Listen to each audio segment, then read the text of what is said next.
1941, it wasn't a success.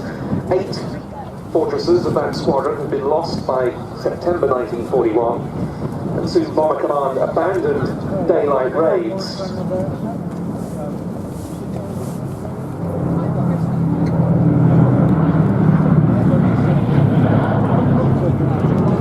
Thankfully, half of all No. 90 Squadron's missions with the Fortress had been aborted without bombs being dropped.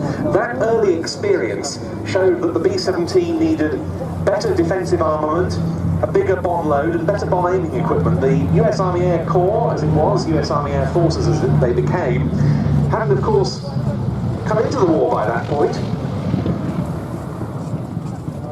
So they had no combat experience of the B-17. With the RAF's experience, it meant that the Army Air Forces would have all of those attributes on their B-17s as were deployed to Europe from 1942.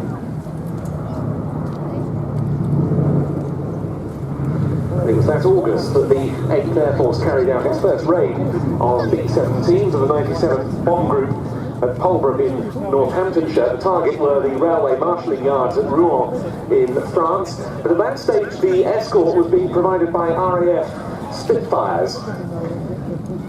Of course, the Spitfire's range was an issue for those sort of operations, not until the arrival of the likes of the Republic P-47 Thunderbolt and the North American P-51 Mustang that we've just seen were fighters available to escort 8th Air Force B-17s and indeed B-24 Liberators deep into Third Reich territory.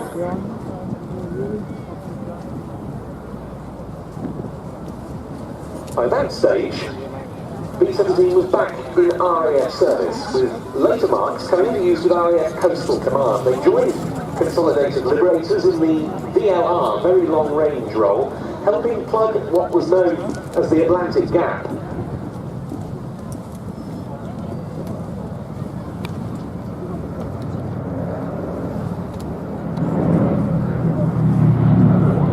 That was an area of the North Atlantic in which German U-boats had been able to roam almost unopposed, supported by Focke-Wulf FW-200 Condor maritime aircraft.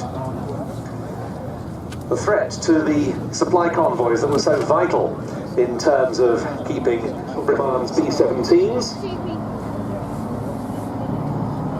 They, the Liberators, the Catalinas we've just seen, and also brought the B-17 back into use. B-17Gs like this were used by that command for radio countermeasures, duties and other special operations. For now 43 years and counting. It's a massively expensive, time-consuming operation. Our hats, as ever, off to operator Ellie Sallingbow for that, and the final pass with smoke on 2 engines to simulate 2 damaged engines as so many aircraft return from operations is dedicated to all the members of the Sally B Supporters Club.